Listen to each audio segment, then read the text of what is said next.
Student class 12 economics का CBSE का sample question paper है 22-23 सेशन के लिए। इसका सोल्यूशन है तो ये क्वेश्चन पेपर आपको अच्छी तरह से रिवाइज कर लेना है सीबीएसई बोर्ड के लिए एंड प्री बोर्ड एग्जाम्स के लिए।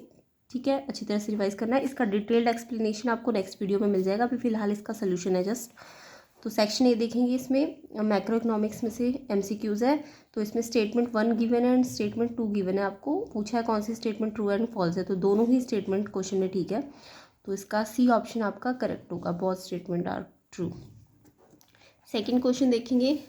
सेकंड क्वेश्चन में आपको रशिया यूक्रेन क्राइसिस का वर्ल्ड एक्सपीरियंस कर रहा है, क्रूड प्राइसेस राइज हो रहे हैं। ठीक है, तो इसमें आपको इम्पैक्ट बताना है वीओपी सिचुएशन का इंडियन इकोनॉमी में। तो इसमें आपका ऑप्शन ए दिया है, production of car in India will rise, production and sale of cycle in India will rise,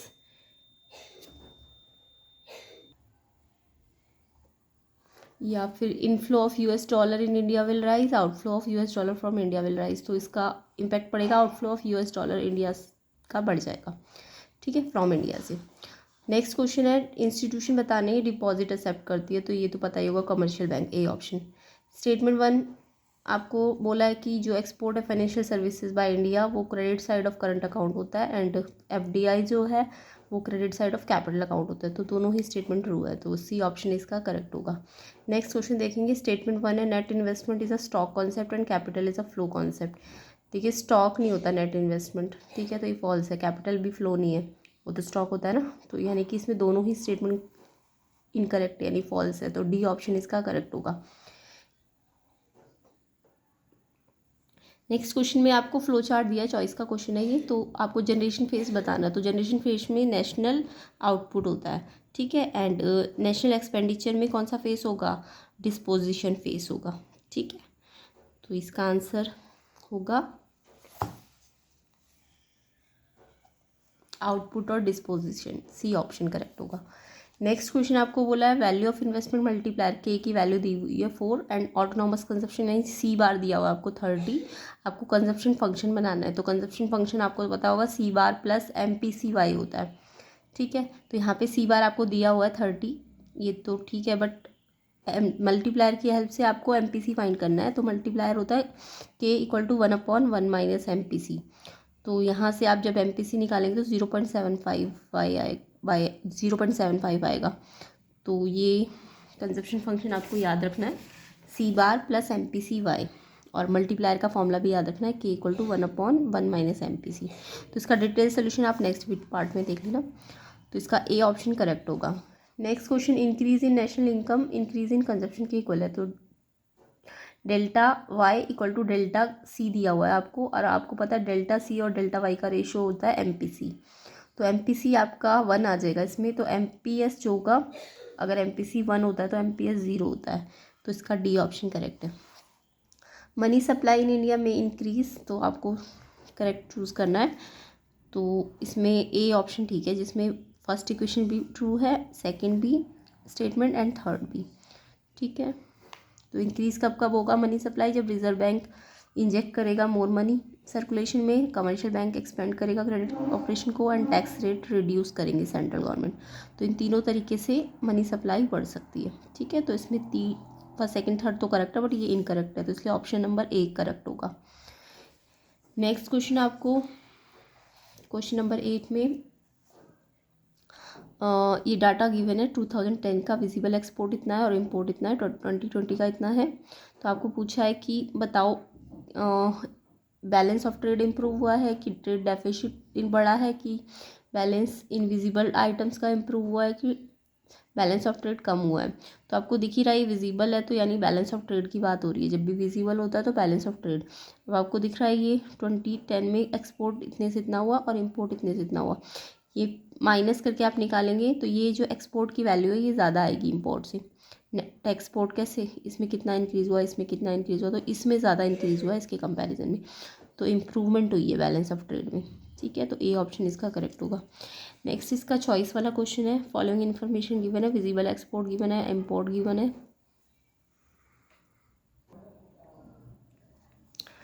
invisible export, invisible import, net current transfer balance. तो आपको balance on current account find करना है। तो आपको पता है balance on current account net visible export होता है, फिर उसमें नेट इनविजिबल एक्सपोर्ट, नेट कैसे निकालेंगे, एक्सपोर्ट माइनस इंपोर्ट करके, ठीक है। और फिर साथ में नेट करंट ट्रांसफ़र भी प्लस कर देना। तो ये आंसर है 5 आएगा प्लस का, सरप्लस में प्लस आ रहा तो यानी सरप्लस लिखेंगे, तो इसका ऑप्शन बी करेक्ट है। क्वेश्चन नंबर 9 देखेंगे। एजर्शन गिवन है और रीज़न भी गिवन है। तो x post investment represent planned investment, various accent investment represent actual level of investment. तो ये आपको फॉल्स गिवन है, बट ये वाली स्टेटमेंट ठीक है। इक्विलिब्रियम लेवल में accent saving and accent investment equal होता है, तो ये करेक्ट है, बट ये फॉल्स है। तो जब एक फॉल्स और एक करेक्ट हो तो आंसर सी या डी में मिलता है, तो यहाँ पे डी ऑप्शन करेक्ट होगा। नेक्स्ट असर्शन आपको बोला सेविंग कर्व नेगेटिव इंटरसेप्ट बनाती है वर्टिकल एक्सिस पे जब इनकम जीरो हो। तो यस, नेगेटिव इंटरसेप्ट नेगेटिव से स्टार्ट होती है ना, तो ये तो ट्रू है। सेविंग फंक्शनल रिलेशनशिप है सेविंग एंड इनकम की, यस ये भी ठीक है, बट ये इसका रीज़न करेक्ट नहीं है, ठीक है। तो जब दोनों स्टेटमेंट ट्रू होती है तो आंसर ए या बी में मिलता है, बट जब रीज़न इनकरेक्ट होता है तो बी आंसर होता है, तो बी आंसर इसका करेक्ट होगा।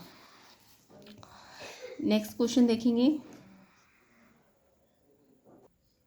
तो इस क्वेश्चन में आपको फर्म ए ने कितना गुड सोल्ड किया फर्म बी को, तो जो फर्म बी को सोल्ड किया वो फर्म ए फर्म बी के लिए परचेज बन जाता है, ठीक है। एंड अगर फर्म ए ने परचेज़ किया तो ये फर्म ए की परचेज़ है। फर्म बी ने एक्सपोर्ट किया 2500 एंड डोमेस्टिक सेल हुई इतनी। आपको NDP एट MP निकालना है अगर कंजप्शन फिक्स कैपिटल यानी डेप्रिसिएशन 200 है, तो इसमें आपको फॉर्मूला यूज़ करना है, देन इसे सॉल्व करना है। तो आंसर इसका आएगा आपका 2800। क्वेश्चन नंबर 12 में आपको एक्सचेंज रेट पूछा है free market exchange rate system में, यानी कि फ्लैक्सिबल वाले में। फ्लैक्सिबल वाले में आपको पता होगा कि जो फॉरेन एक्सचेंज रेट है वो डिपेंड करता है मार्केट फोर्सेस पे। तो जहाँ पे डिमांड और सप्लाई कर्व इंटरसेक्ट करते हैं वहाँ इक्विलिब्रियम होता है। तो ये फॉरेन एक्सचेंज प्राइस होगा और ये क्वांटिटी होगी, तो ऐसे लिख लेना है आपको। नेक्स्ट क्वेश्चन, डिस्टिंग्विश करना है ऑटोनॉमस एंड अकोमोडेटिव ट्रांजेक्शन्स को BOP अकाउंट में, तो ये तो आपने याद करना है। क्वेश्चन नंबर 13 में आपको इंक्रीज इन इनकम दिया हुआ है, यानी कि डेल्टा वाई गिवन है और MPC 75% गिवन है।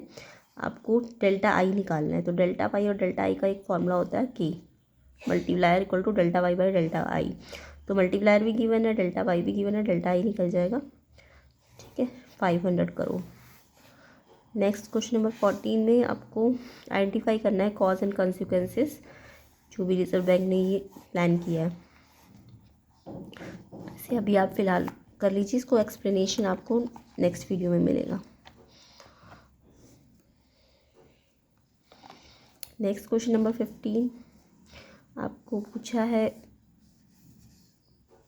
ATM कार्ड फ्रॉड का क्या होता है, मतलब तो ये सब बताना है आपको।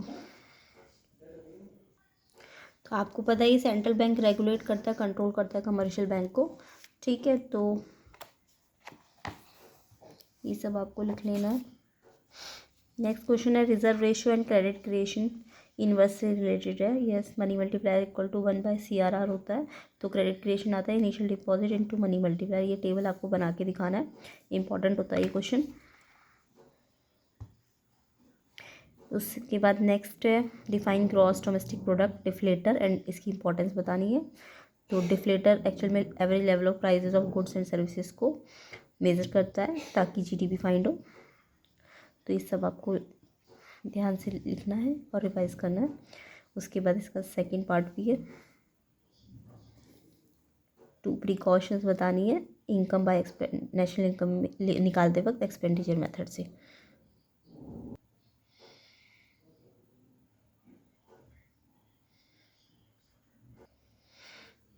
उसके बाद ये कंपेयर करना है ट्रेंड्स को, physical deficit and primary deficit का, इसमें और इसमें, ठीक है। फिजिकल का प्राइमरी डेफिसिट के साथ ग्राफ दिया हुआ है और फिजिकल बजट एस्टिमेशन के अकॉर्डिंग। तो यहाँ पे आपको ऑब्जेक्टिव बताने हैं एलोकेशन ऑफ रिसोर्सेज के भी। तो पहले तो ट्रेंड को कंपेयर करना है, ये पॉइंट्स लिखने हैं आपको। देन आपको allocation of resources government budget का जो ऑब्जेक्टिव है उसको एक्सप्लेन करना है।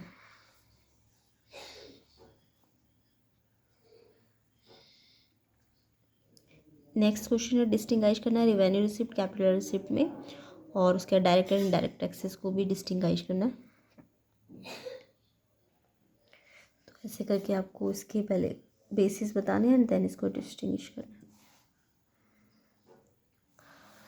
नेक्स्ट क्वेश्चन सेक्शन बी से है इंडियन इकोनॉमिक डेवलपमेंट।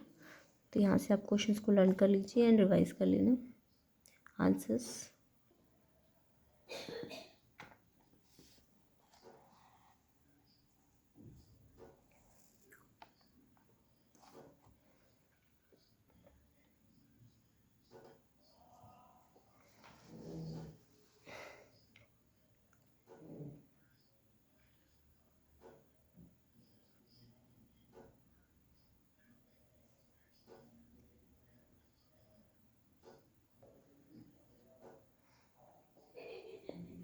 ये असर्शन रीज़न है।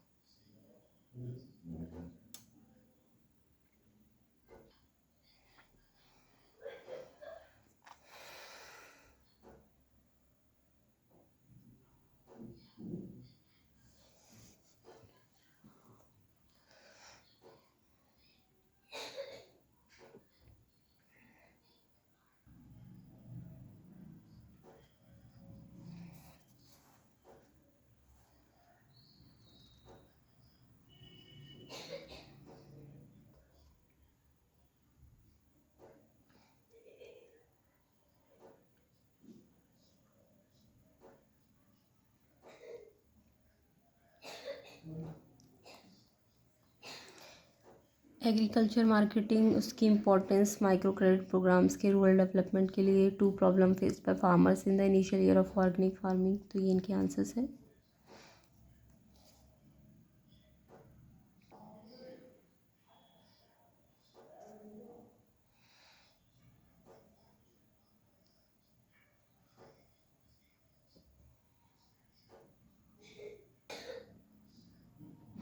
क्वेश्चन नंबर 34 में आपको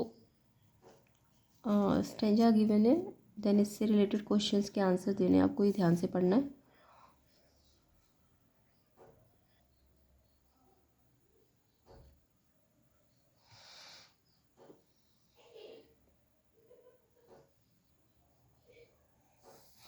तो ये सब आंसर्स आपको लर्न कर लेने हैं, ठीक है, सेक्शन बी में से। और बाकी डिटेल एक्सप्लेनेशन आपको वीडियो में मिल जाएगा चैनल में। चैनल को सब्सक्राइब कर देना, वीडियो को शेयर कर देना, और प्री बोर्ड और सीबीएसई बोर्ड में आप इसे अच्छी तरह से रिवाइज करके जाइए।